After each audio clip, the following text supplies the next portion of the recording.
Hello, everybody, and welcome back to the WM32 Football podcast. And today we have been joined by somebody who I had the pleasure of meeting quite a few years ago now on a FA course, and is, well, pre-lockdown was working as a coach for Leicester Nirvana in Step 5 in the football pyramid. So been delighted to join to welcome Rory Downs, and who's going to be with us today. Rory, thank you so much for coming on and taking your time out to come on and speak to us today. Just give us a bit of a background with the role that you've got at Leicester Nirvana. How you doing, Wes? Yeah, it's a pleasure to speaking to you. It's an honour to be on your podcast. At the moment, my role at Leicester Nirvana is a first team coach, because how it's set up at the moment, you've got the manager, you've got assistant manager, so I'm the first team coach. So I've been there since 2018 in that role, so I'm totally enjoying it so far, mate. No, brilliant, excellent. And I think, you know, to have somebody that's working within the men's game, obviously at semi-pro level, is will be, you know, you'll give a completely different aspect, I think, to people that we've had on previously. And obviously no disrespect to those guys, because they've all got fantastic journeys and fantastic stories. But Rory, just tell us a little bit about your coaching journey so far. Obviously, I know we've crossed paths on an FA course a few years back, but you know, give us a bit more background into your coaching journey so far. Yeah, obviously I've been coaching for, I think it's probably nearly 21 years now. Ideally, what happened is kind of a bit of a coincidence, because like before I used to like DJ, and I got myself into like the music and everything. Like I was DJing all over the place, and then what happened? One of my great friends, a guy called Anthony James. I mean, I got a lot of respect for the guy, and what happened? Obviously, he says he wanted me to like do some youth work in the community. I said, okay, no problem, I'll do that. And obviously, I was into football from back in the day when I was younger and everything like that. That was my biggest thing at that time. So I obviously stepped out. I didn't really do much football then. And then obviously, like, I was in a youth club, and like there are quite a few young kids who was interested in football.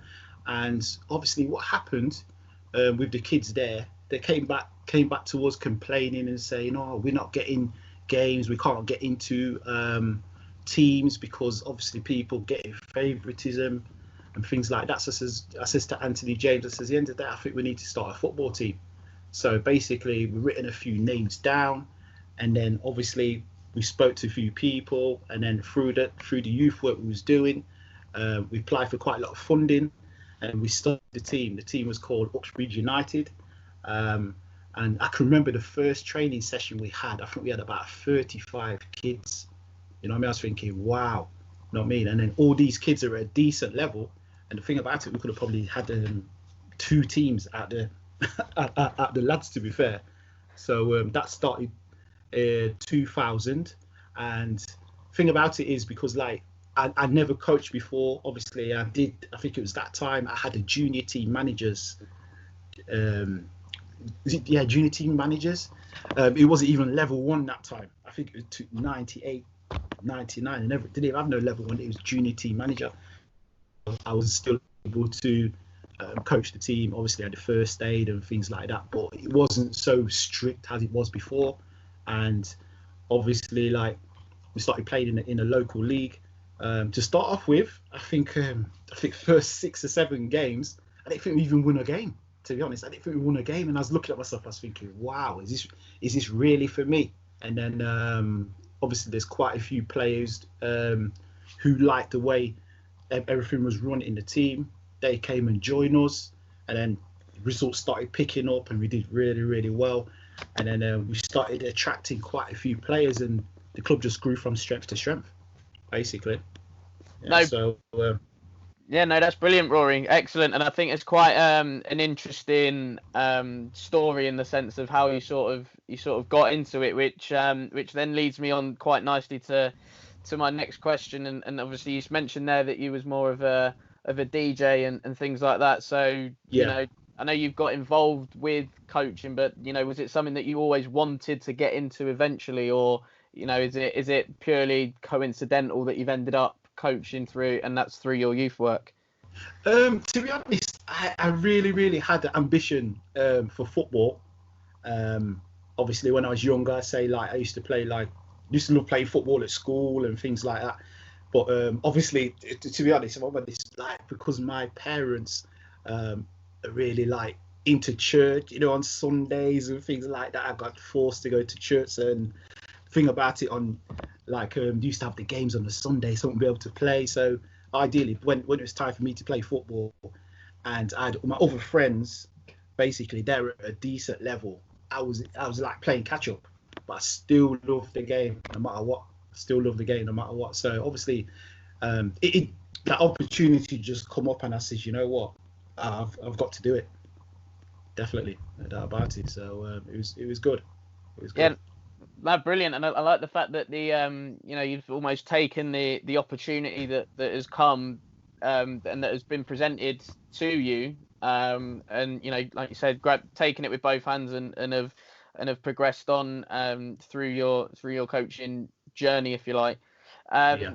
And throughout your time, I'm sure you've probably come across quite a few different coaches yourself and whatnot. But are there any that you look up to? It might be, say, from your experiences looking at the level that you're at now, or towards the top end. So are there any coaches that you do sort of look up to and whatnot? Yeah. When I first started coaching, there was one person called I think you might even not know him or not. Obviously, he was an ex-footballer. He used to play football professionally, called Tony Hemmings. He's had quite a lot, and I've known him from when I was younger. And obviously, when he was playing football at league level, he used to play for Wickham. He used to play for Northwich, Victoria, and even Tamworth. He's had so many clubs, it's unbelievable. You might not like me saying that, but I'm just telling the truth. He's had so many clubs, and the thing about it with him is his knowledge in the game was absolutely outstanding. So obviously, when on the way back from games, we used to talk about how the game went, and you know what I mean. He liked to hear what I have to say and things like that. So you know what I mean. The knowledge he was getting from his manager himself, because obviously he used to play under Martin O'Neill, Sammy McElroy, and he says it all. Even who else he used to play a lot? His manager when he's at Tamworth, Gary Mills. He was a brilliant coach. He was Gary Mills, brilliant manager to say. He was brilliant. So obviously with all that information in the game coming to me, I thought it made me better as a coach and like a manager, because obviously if I'm getting all this information, instead of me taking everything, I could take the parts, what I could build my own philosophy myself. So Tony Hemmings, I really do think he played a big, massive part in my coaching journey. And the funny thing about it, he started a job at Burton College, and he wanted a football coach. The first person he called was me. So ideally, it just worked out. It just worked out well for me, basically. It was, you know what I mean? So I've got to give him the most respect, to be honest, anyway, 100%. And in obviously the professional game, I'd have to say, no doubt about it, I'm an Arsenal fan, Arsene Wenger. It'd have to be Arsene Wenger. You know what I mean? The way he changed that Arsenal team, to be honest, because everybody used to say when George Graham was a manager at Arsenal, it was just a long ball thing. You know what I mean? The players used to work hard and just show a little bit of flair in the final third. But Arsene Wenger, he was just pure football, to be fair. I ain't going to lie. So it was really good. Yeah, no, brilliant. And it's quite interesting that you've come across somebody along your coaching journey so far that has, been a massive and has had a massive impact on you and things like that. And even you mentioned there about your philosophy and how you would like to shape that, and all the different bits that you've probably taken along the way from various people. And then obviously going into the professional game, someone like like Arsene Wenger and, for what he achieved with the red side of North London, as it is, and whatnot. And you mentioned there, Rory, your coaching philosophy. What would you say that is, if you could give me like a definition on it? I would say, because to be fair, I always make sure the players who play in my team, they've got to go out and express themselves.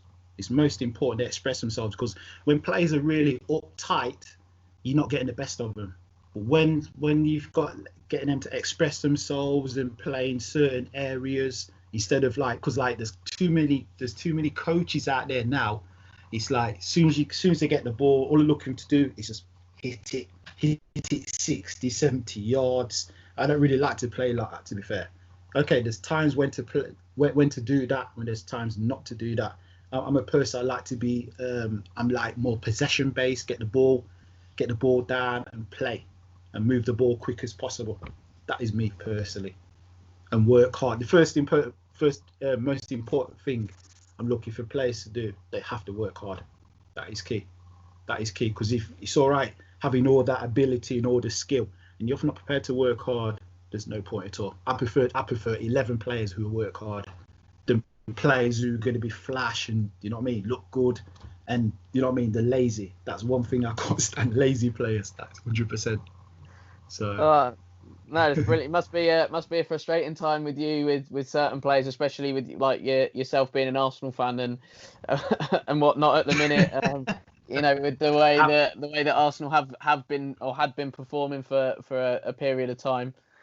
But Rory, you mentioned there about how your teams would like to play, and you mentioned little snippets there of being a more possession based team. Would you say that is your defined playing style, or as you've been going through your coaching journey, has your playing style then changed depending on the group that you've been working with? It just depends, because obviously the thing about it is, when I first started, for instance, there was another team I used to have, a team called Unity All Stars, because obviously when I kept on the Uxbridge United team, they were like footballers who, full of skill, so they like to be more on possession based. But when I started Unity All Stars, I think it was 2011. There were different type of lads. These are under 12s. So obviously the coaching, what I was coaching, the other team before, it was totally different. So I had to kind of mix up like the philosophy. So obviously some of the lads who wasn't the most gifted, but what you get from him, they'll work hard. Like the defenders, there wasn't the best on the ball. So obviously what I had to do, I had to say to the defenders, say, right, this is what you need to do. You just need to just give it to the players who can play. So obviously until they built themselves up to say, right, yeah, I'm that confident to get the ball down and pass it around and get forward. So it was just like a kind of build up of a momentum, really, to be fair. So yeah, it really does depend on what group you got. But obviously in this semi-pro game now, obviously you cannot really carry nobody. But in junior league football, you ain't got no choice. You have to carry a few of them. And you can get away with it. But when it comes to semi-pro and professional, you cannot get away with it, because you get found out 100%. Yeah, no, and obviously the league that you coach in is a league that I have had experience of playing in myself, and I think you mentioned there about carrying people, and the fact you can't really do it even at that level, and I completely agree. There's times where you might look within your group and go, I'm not trying to dig anybody out here for anyone that has played with me and that will be listening, but there's sometimes you might look at maybe a couple of players in your group and just go, well, I don't know if they're up for the game today and whatnot. But then equally on the flip side, you might look across in the changing room and go, like, we've got a fantastic group of players here, and everybody's up and ready for the game and things like that. Just just little things that pop into players' heads, I'm sure, all the time, and everything else, because ultimately we're all competitive people and we all want to win. So to be there for the same reason is obviously a big bonus and whatnot. And Rory, you mentioned as well, one of the qualities that you like in players is working hard. Would you say then that is one of the main qualities that you look for, or are there other things that you look for in players, such as technical ability or game understanding, coachability, and all of those kind of things as well that go with that? Yeah, I'd say that I think that's the first thing for a player to be successful. They have to work hard. That is key. That is the most key. But another thing, what I really look for, if players are prepared to take things on board, yeah, just like sponges. That's how I look at it. Like if players can be like a sponge and can take good information on, I think that makes the coach's job more easier. The worst thing could ever happen. A player could work hard and have the most ability, but if they listen to the coach and producing what they're supposed to be doing, that can be a problem. But for me, if players are like sponges and they take things on board, what you tell them, that's half of your job. That's half of your job, to be fair. Because I think there's quite a few players there, because they've been at a higher level, and when they go down to a lower level now, what happens? They think they know everything, and then when they go into teams and they say, yeah, I know everything, I know this, I know that, nobody can tell me nothing, and then they're the same players will get managers sacked. So if you're not kind of ruthless enough, especially in the semi-pro game, not ruthless, you will struggle. So you have to, what's what. To be fair, if a player is kind of taking the mickey or he's not taking the mickey at all.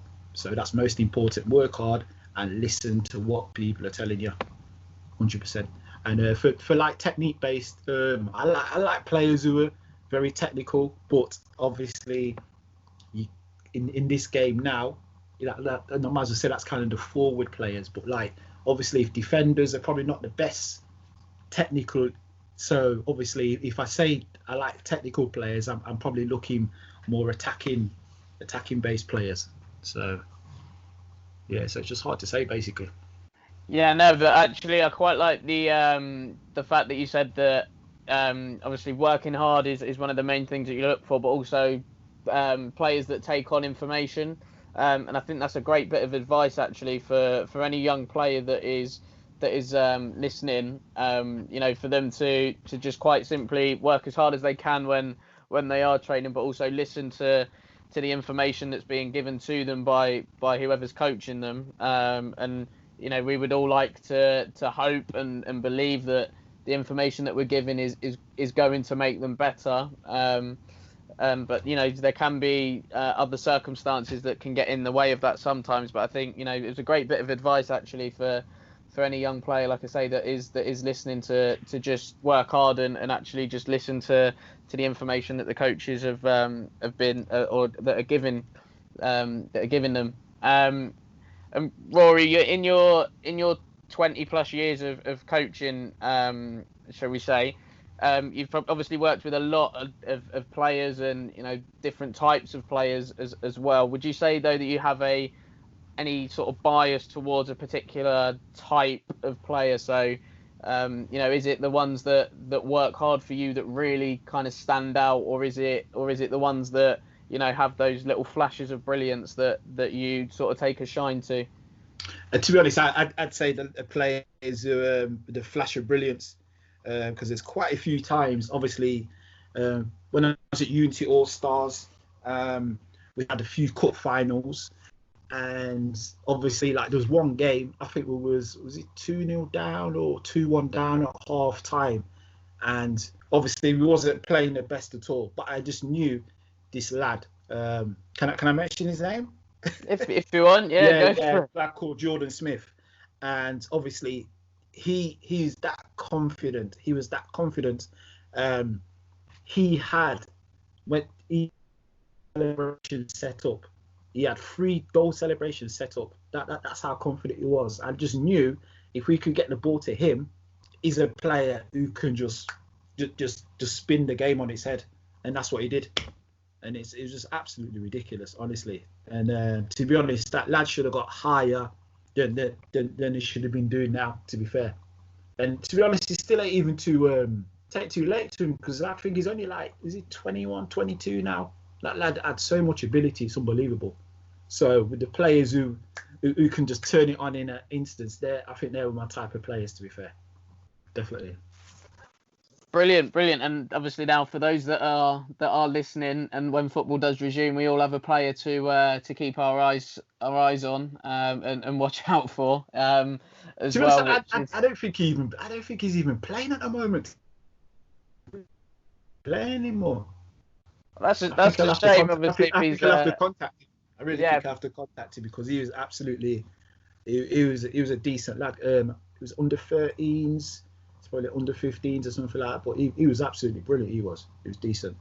Obviously, it's a shame that if you know the player mentioned isn't playing anymore, because you know obviously we all want to see players try and get through and keep continuing to play for as long as they can, and if they have got some form of ability, it would be a bit of a shame if they wasn't, you know, like say, carrying on and continuing with their playing journey, for sure. Rory, with the level that you're at now, coaching wise, are you looking to gain any more coaching qualifications along the way, or are you happy with the level that you're at currently? To be honest, I'm definitely looking to carry on with my coaching qualifications mode, definitely at the moment. Currently I'm still doing what am I doing? Still doing the youth module. I think that's the last time I spoke to you, doing a youth module, and obviously looking to do the level 3, and then see how high as possible I can just go, to be fair. Because ideally, I really think I've got the ability to just coach higher. I think I can coach. I should be able to coach higher. I can't see it be a problem, to be fair. I can't see it be a problem. So.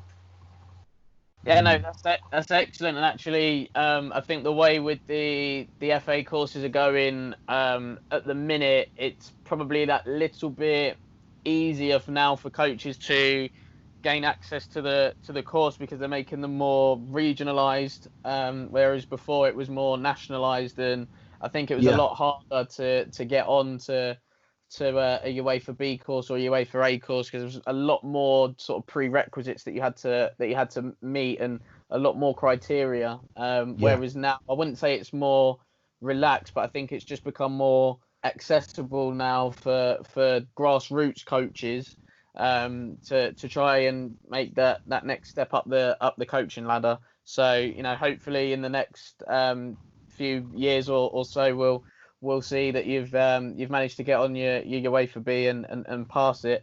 And Rory, what do you think, in your opinion, could be done to help coaches develop that little bit further? You know, as they try and go through their coaching journey. To be honest, no disrespect to the chairmans and people who own clubs and things like that. What I noticed, there's some great coaches out there with the qualifications and who've got the experience. What I noticed, it's especially in the semi-pro game, what I noticed, they'll just go for somebody who they know instead of the person who's got the qualification, the experience, and been there. And there's so many quality coaches out there, but they're not getting a chance. And I just cannot understand. I don't know what it is. Honestly, I really don't know what it is at all. I don't know if you found it, or other coaches might be listening to this and thinking, you know what I mean, I might be right, but that's me personally. I just feel there's so many coaches out there who are not getting the chance, you know what I mean, the chance they should get, to be fair, with all their qualifications, what they've done. So is it fair to say then, Rory, with that, perhaps some coach mentoring might help these younger coaches coming through, or is it simply a case of people higher up the ladder, if you like, as you mentioned, like chairman and people like that? Is it just simply a case for them to just try and give younger coaches a bit more of a chance? What do you think, mentoring or giving young people a bit more of a chance? I'd say a bit of both, to be fair. Obviously, there's coaches who need mentoring, but I'd say that most important thing is for chairmen to take a risk on some of these coaches, because if it pulls off, if it comes off, for a fact, you'd have a decent coach and it's a stepping stone, and they can just carry on and just go to a higher level. But if you're not going to give them a chance, they're just going to get despondent and say, you know what, no, I'm not even going to bother, because I'm not even getting no chances at all. So I'd say to be honest, like, it's important, like some of the chairmen give them a chance and see what they can do, to be honest. That's brilliant. And hopefully, if there are any chairmen listening, they might feel that there might be a change needed within their football club, then hopefully they might start looking a little bit younger and go for somebody perhaps that they may not know, but can still probably do the job just as well, or if not better than perhaps one of their mates. And Rory, just a quick one for me, last sort of question on this for today is, what advice would you give young coaches or young people that are trying to get into coaching, or young coaches again that are coming through the system? What advice would you give those guys? Personally, I'd say believe in your own abilities. I'd say that, believe in your own abilities. Don't let nobody take you off track, because to be honest, like, there's plenty times in the 20 odd years I've been doing it, and like people try to fight against me and fight against other people who have done coaching before. But thing about it, you have to believe in yourself. If you believe you can do it, even in walk of life, people try to put you down no matter what. But if you believe in yourself, and anything is possible. But if you keep doubting yourself, at the end of the day, you know what I mean? People are just going to put you down. So it's most important you believe in yourself, have your own philosophy, go out there and meet different people. Probably you're played at a higher level, and speak to them, and you know what I mean, ask them questions. There might be one thing you probably don't know, they might be able to tell you, and just try gain your experience. Another thing, don't be scared to try things. That is most important. Don't be scared to try things at all. I think that for a coach, that is key, because it happened so long ago. Obviously in the English game, people were just playing like 4-4-2 all the time. Everyone was playing 4-4-2 when I was growing up. Everyone was playing 4-4-2. But all of a sudden now, if you see in the game's changed. People are playing different formations, and you know what I mean? There's not many games you go to, they probably play the same two teams are playing like the same formation. You know what I mean? So obviously, all I'm saying is, if you've got a formation or anything you'd like to try, go ahead. Don't be scared to try. That's me personally. And believe in yourself. That's the most important thing. Believe in your own ability. Definitely. Fantastic answer, that, Rory, and one that I'm sure many people that are listening will look to take on for sure. Rory, that is it. We are out of time for today. No problem, mate. Guys, we are on Spotify as well, so give us a follow on there. At WM32Football is where you can find us on there. If you would like to get in touch and share your coaching journey or any other stories relating to football, then please get in touch with us on our social media channels, again at WM32Football for those. This video will also be on YouTube, so give it a like, comment below in the comments box, and make sure that you subscribe to the channel, again WM32Football for those. All that leaves me to do is just to thank Rory Downs for taking his time out and sharing his coaching journey with us so far, that has spanned across 2 decades. Rory, thank you so much for your time. Cheers, today. Wes. Thanks for that. Appreciate that, pal. Not a problem. Anytime, mate.